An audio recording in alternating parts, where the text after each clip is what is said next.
Oh my goodness. Let's take a look at perennially joyful world of anti-communist memes. What a weird concept. Anti-communist memes. Okay. Do we have a need for anti-Nazi memes? Really? It's very, like, for all practical purposes, a ideology that's not intact. And I think that for all practical purposes, communism as a political force of big C communism is not intact.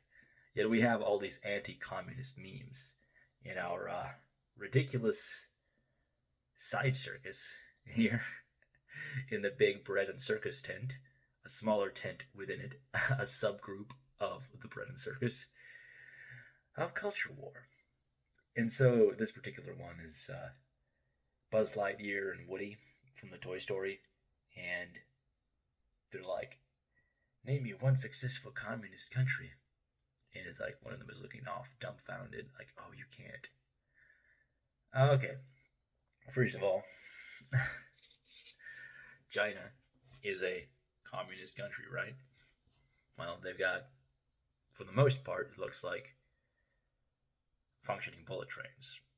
We, a capitalist country, have a bunch of defunct industries. See Detroit for reference. Then we have Palestine, Ohio in recent memory, where basically because of poor maintenance, trains derailed, a bunch of chemical gets spilled, and it all seems to come down to operating costs and companies nickel and diming, or maybe not, but there's still something amiss in our capitalist country, is what I'm saying. Then we've got blown with planes having constant malfunctions, people coming in there doing interviews, and the employees don't want to fly on the planes that they're building. Then we have, more recently, I heard something from my friend that his wife was watching the news and something fiber optic in Missouri went out and caused either an electronic or some kind of communications outage in 3 different states. Or it was a cyber attack. Either way, is this successful?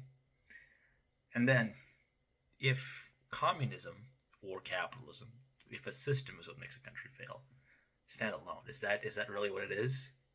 First we have to define success, but then we also have to say, well, what caused the failure or the success? Because America is uniquely positioned in that it's surrounded by 2 oceans. It's got a weak neighbor to the north, a weak neighbor to the south. It's got a lot of land. A lot of it is in a temperate enough climate to be arable. A lot of natural resources are here. So, given that, and the fact that people from different countries come here, and then they send money from those countries to this country, and vice versa, it's kind of like, yeah, pretty much almost any system here is going to work.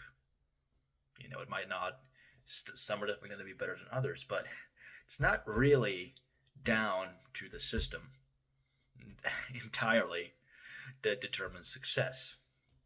So that's all I want to say, and that's the reason I'm saying it, is we seem to be in this bread and circus of culture war, missing the point of, hey, if we reduce these things to these mimetic concepts and then kind of put the stink of hyper-capitalism or dirty hippie communism to them, we're not going to find viable solutions.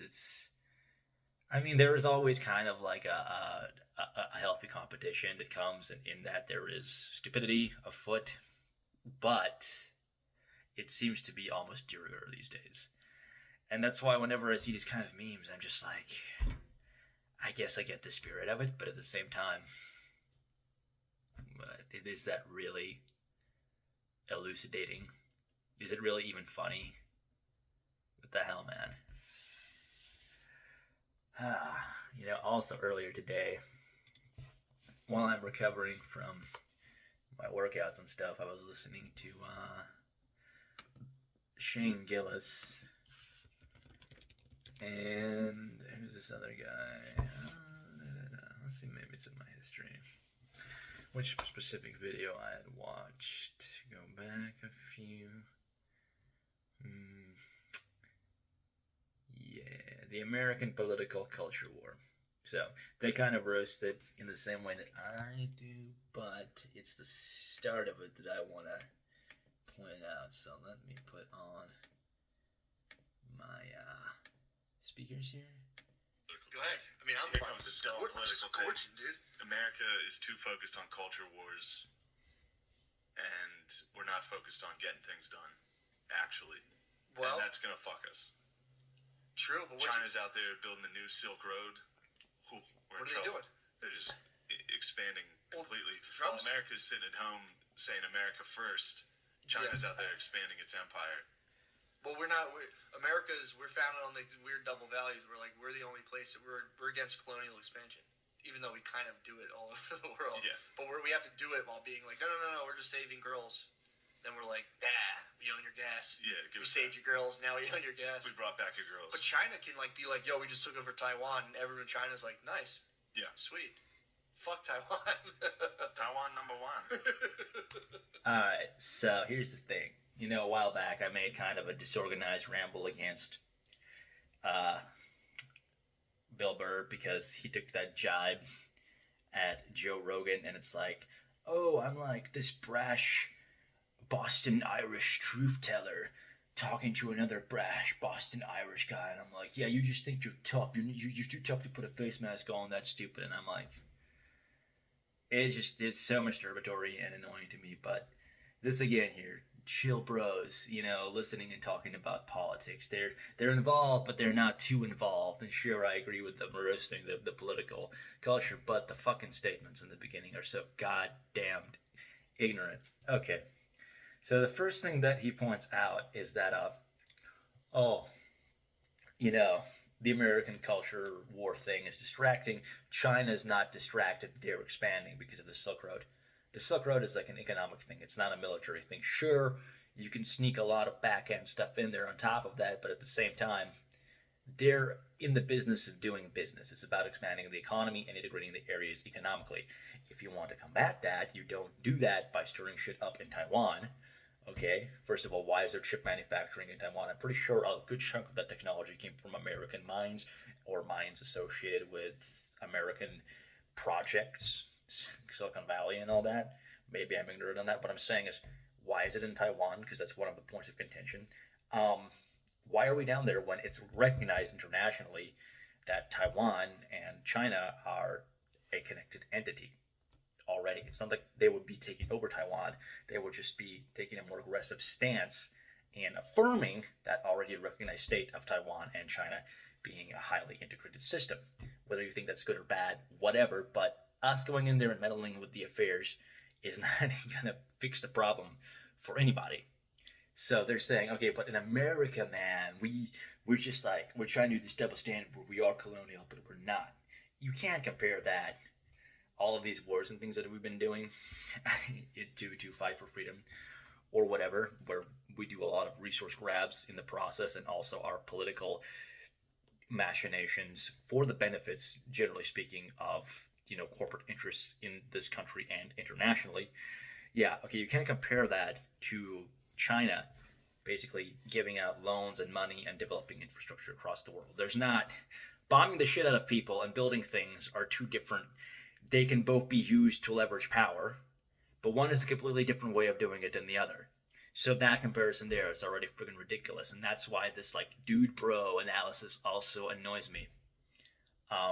It's charming, it's funny. They use it as a springboard to make good points throughout. And it's like, you don't want to just also kind of judge this content on its value as some kind of deeply insightful political commentary, but at the same time, all of these people, even randomers on YouTube like myself, they're like, take me seriously, but don't take me too seriously, and that can get a little annoying sometimes. There's a place for it, yeah, but it bears commenting on, because when you enter that space, you got to be a little bit more careful than to make mistakes that freaking glaring. That's all I'm saying. All right, I mean, We gotta stop freaking world policing. How many years ago did Team America World Police come out and we still haven't learned? I mean, Robert McNamara in like 1995 went on Charlie Rose and was like, hey, I'm the guy that was behind, McNamara's morons and the Vietnam War and the domino theory of warfare. And the domino theory of warfare doesn't work because that's just we get in there and it complicates things and really the countries don't really fall domino fashion based on these ideological sprints. Okay? Yet we're still trying to fight in this with the same mentality. Well, then this country's becoming terrorist and this is going to do this and this and that. And that's still sold to us, despite the guy that's like the architect of that going onto like a massive public television show, not even like 40 years ago. And yeah, it's a freaking clown world. And it's not just because of crazy people on the left that can't figure out their gender. It's because of this kind of shit too. Have a cheerful day.